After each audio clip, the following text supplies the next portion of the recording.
Hi, everybody. This is day 1700 since Richard was forcibly removed from his barracks room on Fort Bliss in El Paso, Texas, a huge military army base. He was ADA, Air Defense Artillery. And that's the Patriot missile. You'll hear a lot about the Patriot missile. President Trump's been talking about the Patriot missile. And why was he forcibly removed and then his life was brutally taken from him?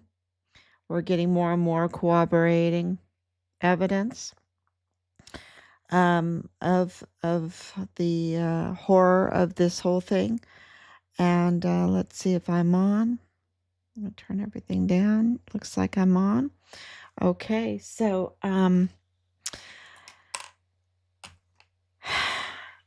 so he was taken forcibly, and then they took his life.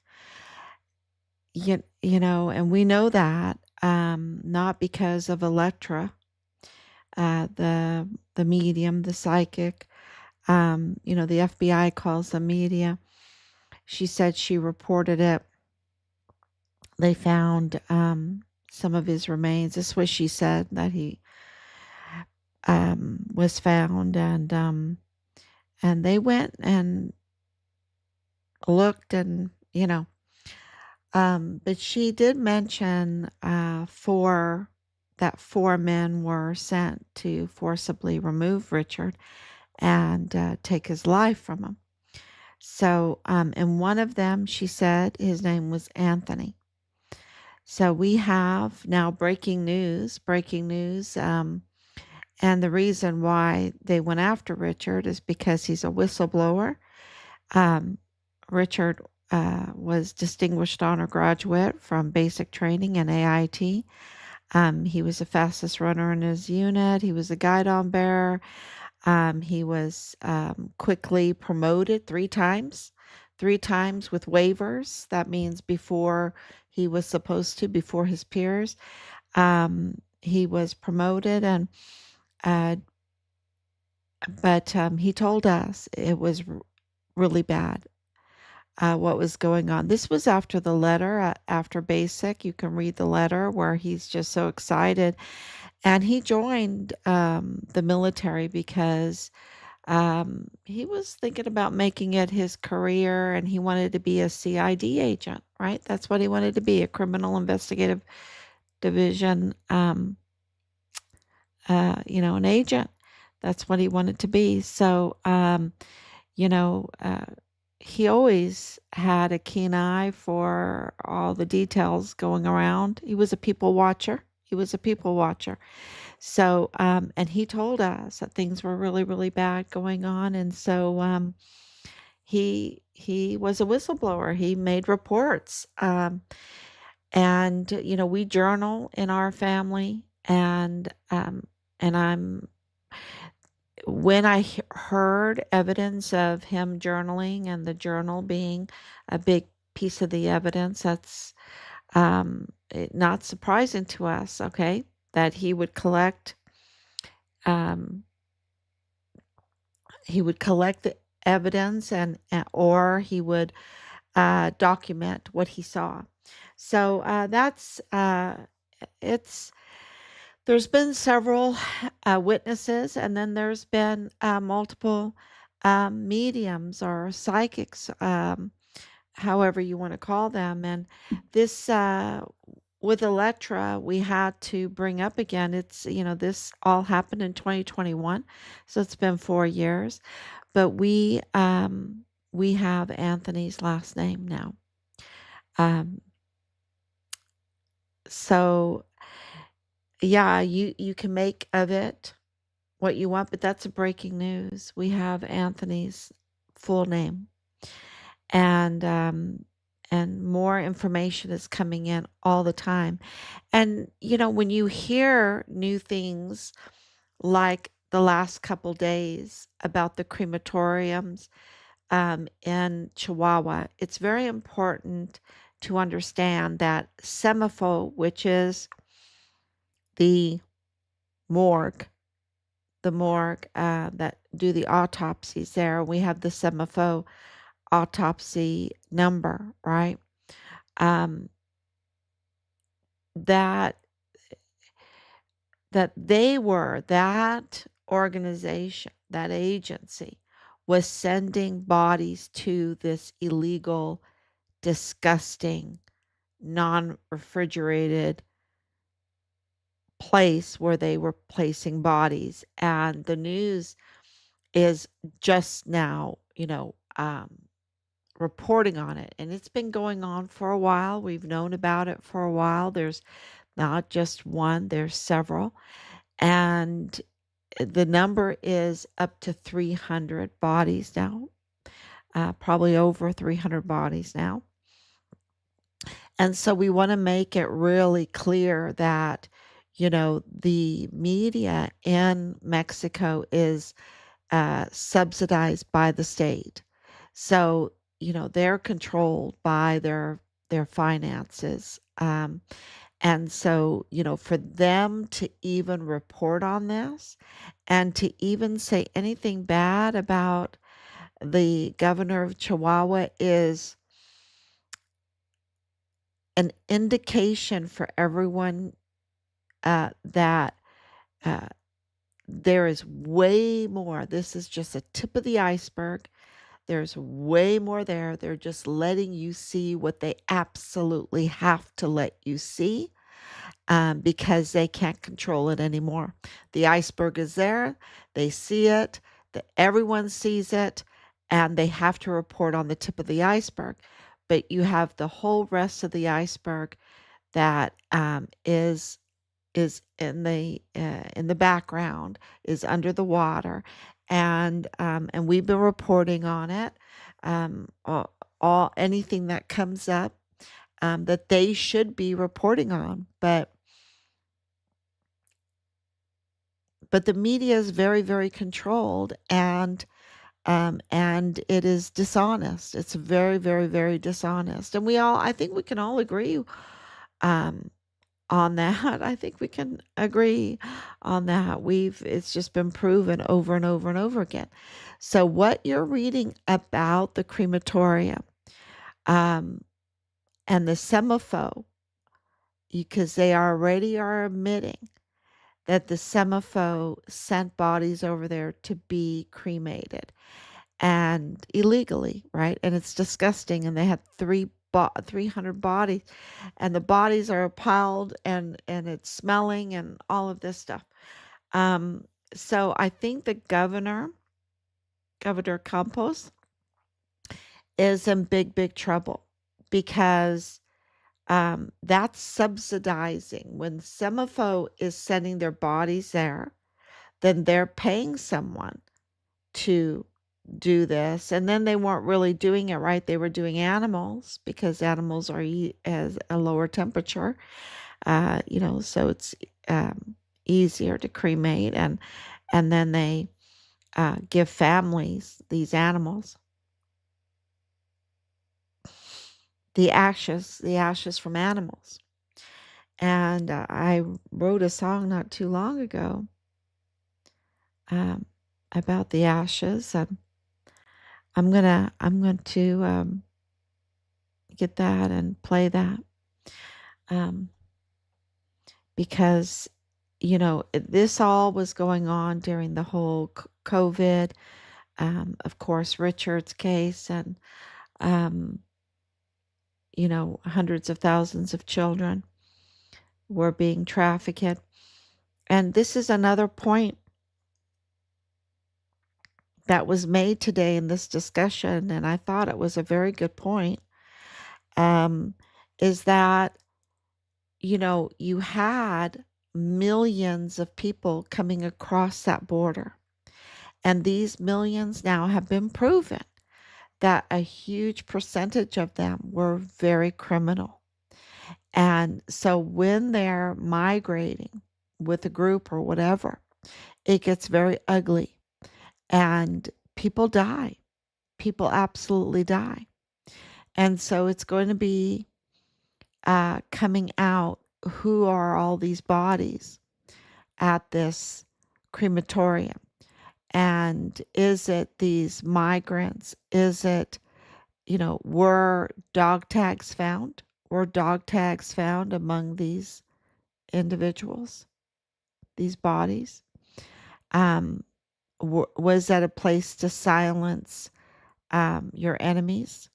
You know, uh, so it's, and Marco Rubio is all over this, y'all. Okay, he is the Secretary of State in the Trump administration, the Department of State. So this is really his ball game because it's this international crossing the borders. The risk to our nation, our security is huge because the what's going on in Mexico right now is like wild wild west. And if you have breach security, and we know what's going on in El Paso, it's breach security, an illegal that's allowed to be the medical examiner, right, and unqualified. Then you have judges on the mag court that are illegal. They have uh, no authority. They're not even judges, really. They can't be even judges sitting on that mag court like that because they're not elected. They're not elected. And that mag court being 100% um, with jurisdiction, they have to, one of the checks and balances in this country is that when you have a court that is that powerful with 100% jurisdiction over the county, uh, that they absolutely uh, have to let the people vote and decide through an election who are their judges. And that's really important. And that has not happened since 2015, since that court has been made with full jurisdiction. They have not allowed an election. So this is fake judges, a fake medical examiner, fake judges. And we know in the DA's office, we have two DAs in a row, Bill Hicks and James 2028 Stamp Montoya, that were fake DAs. They weren't legitimate. So I'm burning the midnight oil, y'all, and it's almost 1 o'clock. It's been a busy day. So if I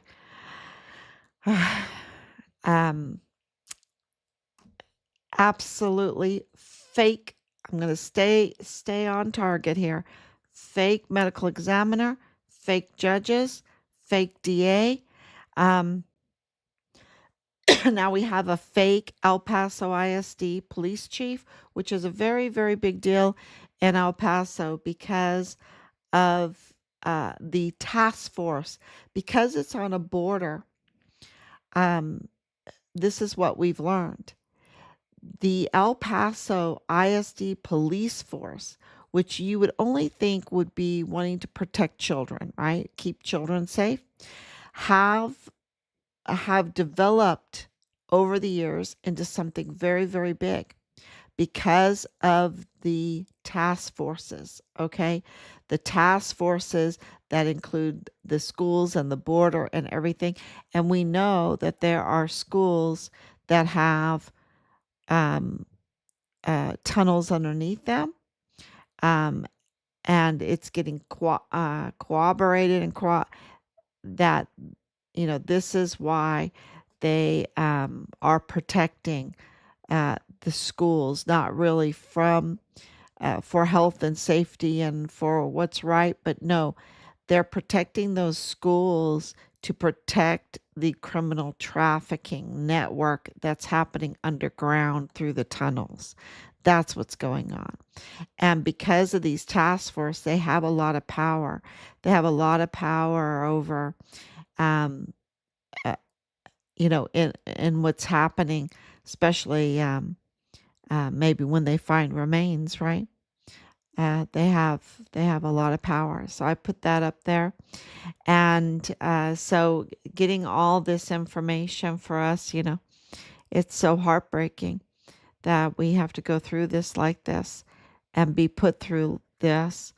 Um, but the answers are coming out, and I want everyone to know that we're so grateful for everybody that has shared, that comes on, because things are getting very, very close. They're honing in to Richard's remains. That's what's happening. And you have you have Marco Rubio leading this investigation, and it's really exposing so much, isn't it? So much wickedness when it comes to this crematorium, and you know the semaphore, or even God forbid if uh, funeral homes were sending bodies there to be cremated, right? It just would be heartbreaking, because um, we know that the criminal group in Richard's case have absolutely been tied to uh, funeral homes, right? Funeral homes and autopsies. And you have to remember that Mario Raskin Ortiz, the chief medical examiner, is related and has uh, relations on Bliss Avenue with Danae Katzen, with the Ortegas, the Rochas, um, you know, and I don't want to name all the names right now, but that is connected to Bliss Avenue. And they're absolutely in the funeral business. And um, and then the medical business, there's a lot that's in the medical business. So it's all fitting together, how this all um, how this all happened and how the cover up happened. So we are very we're so grateful for the whistleblowers. We're so grateful for the psychics and the mediums that made us think outside the box, because we would have never dreamed it, um, that our um, leadership could be traitors like that. We didn't think that could happen, but it did. So yeah, everything is coming together, and when I'm talking about that, I mean recovering Richard's remains. That's what I'm talking about. So thank you so much. There's just so much going on, and I'll try to get on sometime in the afternoon tomorrow, because the pace of this is incredible. I mean, just think of it. We have to go back 4 years to you know uh, tell people what has been corroborated. To say, wait a minute, this is this is important. This was an important event, just like Nadal Baim, just like Judge Roger Rodriguez. I don't know if it's just like Judge Roger Rodriguez, because his whistleblowing in this case is huge. But it is very important. It really does corroborate everything that we have said. So we're getting very close. Thank you so much. Thank you, Anicia, for coming on. Thank you, Danielle, for coming on. Yeah, the big breaking news is she mentioned an Anthony, and now we have his name. We have his name. And just read between the lines of what we post. And please share it.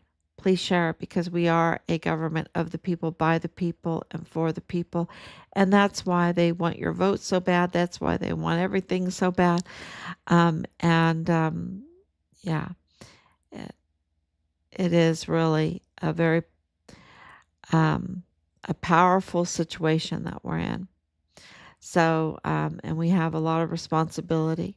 So we want to thank you so much for sharing that, sharing all of this story all the time, and doing your own searches and alerting us to news stories. That's very important. Um, and we just want to thank you so much. God bless you, and I will be back tomorrow.